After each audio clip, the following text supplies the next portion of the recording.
భార్య భర్త ఇద్దరు ఉద్యోగాలు చేస్తా గానీ గడవని పరిస్థితి వాళ్ళది. బతుకు తెరువుకై హైదరాబాద్ వచ్చి ప్రైవేట్ ఉద్యోగాలు చేస్తూ కుటుంబాన్ని పోషించుకుంటున్నారు. ఎప్పటిలాగే ఎవరి పనులకు వాళ్ళు వెళ్ళిపోయారు. సరిగ్గా అదే సమయంలో వారి జీవితంలో అనుకోని సంఘటన జరిగింది. గుండెలు పగిలేలా వార్త వినాల్సి వచ్చింది. ఆ దంపతులు అల్లారి ముద్దుగా పెంచుకుంటున్న కూతురు దారుణంగా హత్యకు గురైంది. హైదరాబాద్ కుకట్పల్లిలో ఆగస్టు 18 ఉదయం జరిగిన ఈ ఘటన కలకలం రేపింది. ఈ కేసులో అనుమానితుడిని అదుపులోకి తీసుకున్నట్లు తెలుస్తోంది. బాలిక హత్య జరిగిన 2వ అంతస్తులోనే అద్దెకు ఉంటున్న సంజయ్పై అనుమానం వ్యక్తం చేస్తున్న పోలీసులు అతన్ని అదుపులోకి తీసుకొని విచారిస్తున్నట్లు తెలుస్తోంది.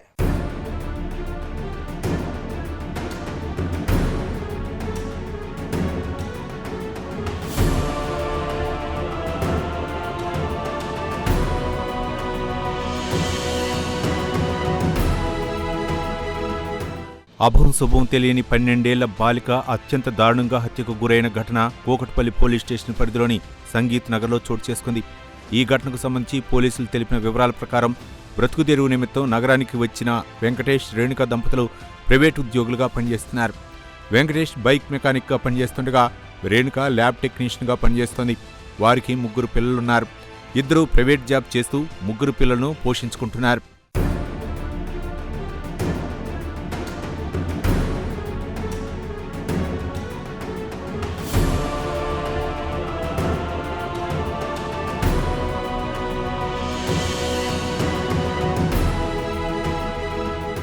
వీరి పెద్ద కూతురు సహస్ర స్థానికంగా ఉన్న ఓ పాఠశాలలో 6వ తరగతి చదువుతోంది.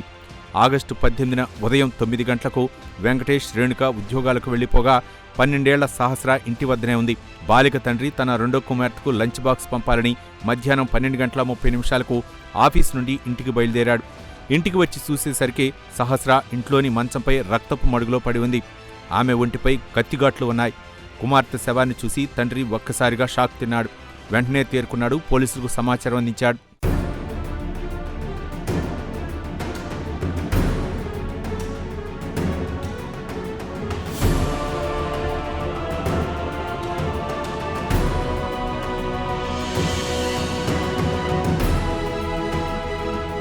ఘటనా స్థలానికి చేరుకున్న పోలీసులు బాలిక మృతదేహాన్ని పరిశీలించారు. క్లూస్ టీం వచ్చి సంఘటనా స్థలంలో లభించిన ఆధారాలను తీసుకువెళ్లారు. మృతదేహాన్ని పోస్టుమార్టం నిమిత్తం గాంధీ ఆసుపత్రికి తరలించారు. మైనర్ బాలికను అత్యంత దారుణంగా హత్య చేసింది ఎవరు, ఎందుకు అనే కోణంలో పోలీసులు దర్యాప్తు చేస్తున్నారు. తమపై కక్షతోనే ఈ దారుణానికి పాల్పడ్డారని తల్లిదండ్రులు ఆరోపిస్తున్నారు.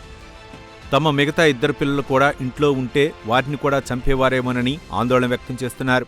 కత్తితో పొడవడం, వెనకాల పొడవడం చేయడానికి గల రీజన్ ఏంటి? ఎందుకు చేశారు? దేనికోసం చేసిండు? ఏమన్నా చేశాడా? పిల్లని చేసిండు చూస్తే మమ్మీ డాడీకి చెప్తుందని చేశారా? లేకపోతే ఇంట్లో ఏమైనా దోసుకెళ్ళినప్పుడు చూసి చెప్తుందని చేశారా? ఎందుకోసం చేశారు? అది కారణం కనుక్కుంటారని మనస్ఫూర్తిగా ఆశిస్తున్నా. ఇలాంటిది ఇంకొకరికి జరగొద్దు. అంటే సొసైటీలో తల్లిదండ్రులు పనికి వెళ్ళినప్పుడు పిల్లల్ని ఇంట్లో ఉంటే సేఫ్టీ లేదా? వాళ్ళకి మీరు చెప్పాలి. సేఫ్టీ ఉండదా? అంటే లోకం మీద అందరు ఎలా బతుకుతారండి? పేరెంట్స్ పని చేయకపోతే పిల్లలు ఎలా బతకాలి? మరి ఇంట్లోనే కూర్చుంటే ఎట్లా బతకాలి? ఇంట్లో వదిలేసిపోయిన వాళ్ళకి అందరికి ఇట్లా చేస్తారా? ఏం చేస్తారు? ఎలా చేస్తారు? ఎట్లయితే న్యాయం జరుగుతుందండి? ఎలాగ అనుకుంటారండి?